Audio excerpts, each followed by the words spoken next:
নমস্কার। চলুন আজ একবার বেলেঘাটাকে কাছ থেকে দেখা যাক।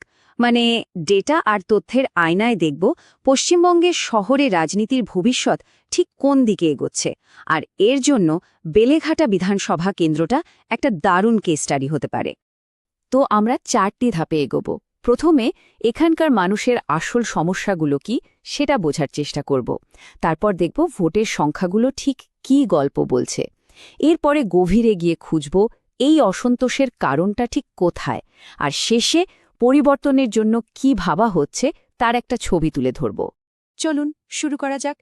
সবার আগে জেনে নিই কলকাতার এই ব্যস্ত এলাকার মানুষজনের রোজকার জীবনে ঠিক কি কি সমস্যা আসছে, কোন বিষয়গুলো তাদের সবচেয়ে বেশি ভাবাচ্ছে।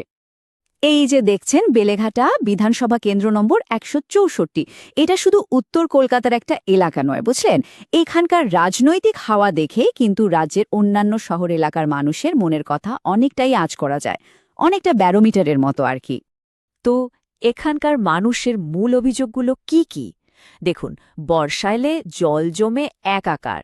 যশোর রোডের অবস্থা তো বলার মতোই না। তরুণদের হাতে কাজ নেই, চাল ডালের মতো জিনিসের দাম আকাশ ছোঁয়া, রেশনের ঠিকমতো জিনিস পাওয়া যায় না, আর তার ওপর বন্যার ত্রাণের টাকা নিয়েও দুর্নীতির অভিযোগ। মানে এই সমস্যাগুলোই কিন্তু এখানকার রাজনীতির অভিমুখ ঠিক করে দেয়।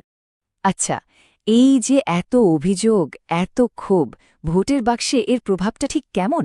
চলুন এবার একটু সংখ্যাতত্ত্বের দিকে নজর দিই। সংখ্যা কিন্তু অনেক না বলা কথাও বলে দেয়। বেলেঘাটার ভোটাররা কিন্তু বেশ পাকা খেলোয়াড়।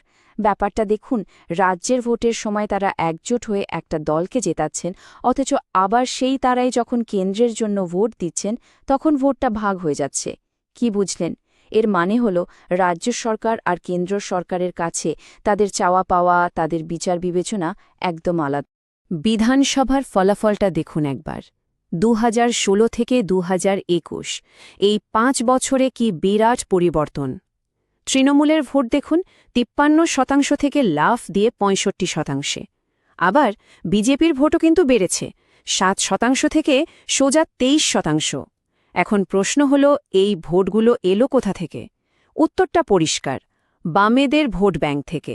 সিপিআইএমের ভোট 37% থেকে ধসে 9% নেমে এসেছে। এই ছবিটা দেখুন, তাহলেই বামেদের অবস্থাটা আরও পরিষ্কার হয়ে যাবে। ভাবা যায় মাত্র 5 বছরে প্রায় 28% ভোট হাওয়া। এটা কিন্তু শুধু বেলেঘাটার গল্প নয়, পশ্চিমবঙ্গের রাজনীতিতে একটা বিরাট বদলের সংকেত। আর বেলেঘাটার সমীকরণ বুঝতে এই তথ্যটা জানা খুব জরুরি। কিন্তু লোকসভার ছবিটা আবার অন্যরকম। এখানে লড়াইটা কিন্তু অত একপেশে নয়। তৃণমূলের ভোট কিছুটা কমেছে, বিজেপি প্রায় একই জায়গায় দাঁড়িয়ে, কিন্তু আসল চমকটা হলো কংগ্রেস। ওদের ভোট প্রায় 3% থেকে বেড়ে 12% পৌঁছেছে। তার মানে জাতীয় স্তরে মানুষ কিন্তু তৃতীয় একটা বিকল্পের কথাও ভাবছে। এর সাথে আরও একটা জিনিস খেয়াল করার মতো, 2016 থেকে 2021-এর মধ্যে বিধানসভা ভোটে কিন্তু ভোট দেওয়ার হার 3%-এর বেশি কমে গেছে। অনেক সময় মানুষ যখন ভোট দিতেই যায় না, সেটাও কিন্তু একটা বার্তা, ব্যবস্থার ওপর এক ধরনের হতাশার নীরব সংকেতও হতে পারে। তো আমরা ডেটা দেখলাম, সংখ্যা দেখলাম, এবার চলুন এর সংখ্যাগুলোর পেছনের আসল কারণগুলো খুঁজে। কেন ভোটারদের মনে এত হতাশা? কেন রাজনৈতিক দলগুলোর ওপর থেকে বিশ্বাসটা সরে যাচ্ছে? এই যে দেখুন, এটা হলো বর্তমান বিধায়কের কাজের একটা রিপোর্ট কার্ড। মানুষের বিশ্বাস অর্জনের ক্ষেত্রে স্কোর খুবই কম, কারণ দুর্নীতি, ভোট পরবর্তী হিংসা, এই সব। রাস্তাঘাট, নিকাশি ব্যবস্থার অবস্থাও তথৈবচ। হ্যাঁ, কিছু সরকারি প্রকল্প মানুষের কাছে পৌঁছেছে, তাই জনকল্যাণের স্কোরটা মাঝারি, কিন্তু সেখানেও অনেক ফাঁকফোকর রয়ে গেছে। দুর্নীতির গভীরতাটা বুঝতে এই একটা উদাহরণই যথেষ্ট। ভাবুন, সুপ্রিম কোর্ট যখন 25,000 শিক্ষকের চাকরি বাতিল করে দেয়, তখন সাধারণ মানুষের মনে কী প্রভাব পড়ে? যখন অভিযোগ ওঠে যে টাকা দিয়ে চাকরি কেনা বেচা হয়েছে, তখন তো বিশ্বাস বলে আর কিছু থাকে না। তাহলে সব মিলিয়ে মানুষের রাগের কারণটা কি? 1, কাটমানি থেকে শুরু করে বড় বড় দুর্নীতি।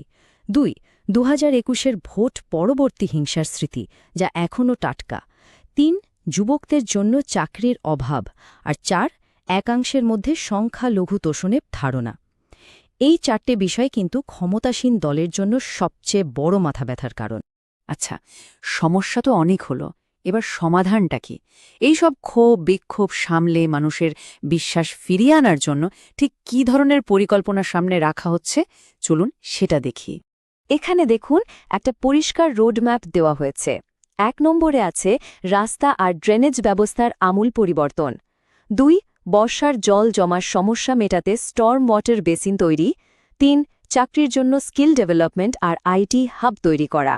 আর ৪ বাড়ি, জল, স্বাস্থ্য এইসব সরকারি প্রকল্পের সুবিধা যেন একেবারে শেষ মানুষটার কাছে পৌঁছায় সেটা নিশ্চিত কর।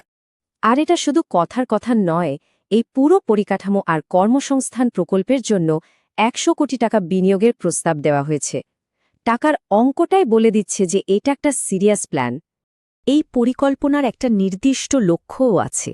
যে স্কিল আর আইটি হাবের কথা বলা হলো সেটার মাধ্যমে সরাসরি প্রায় ৫০০টা নতুন চাকরির সুযোগ তৈরি করার কথা ভাবা হচ্ছে। এটা কিন্তু বেকারত্বের মতো একটা বড় সমস্যায় সরাসরি হাত দেওয়ার চেষ্টা। তাহলে শেষ প্রশ্নটা এটাই, বেলিঘাটার মতো একটা জায়গায় যেখানে মানুষের মনে এত অভিযোগ আর ভোটের সমীকরণ এত জটিল, সেখানে কি শুধু উন্নয়নের একটা ব্লুপ্রিন্ট দেখিয়ে রাজনৈতিক বিভেদ মেটানো সম্ভব? মানুষের হারানো বিশ্বাস কি আদৌ ফিরে আসবে? উত্তরটা দেবে সময়।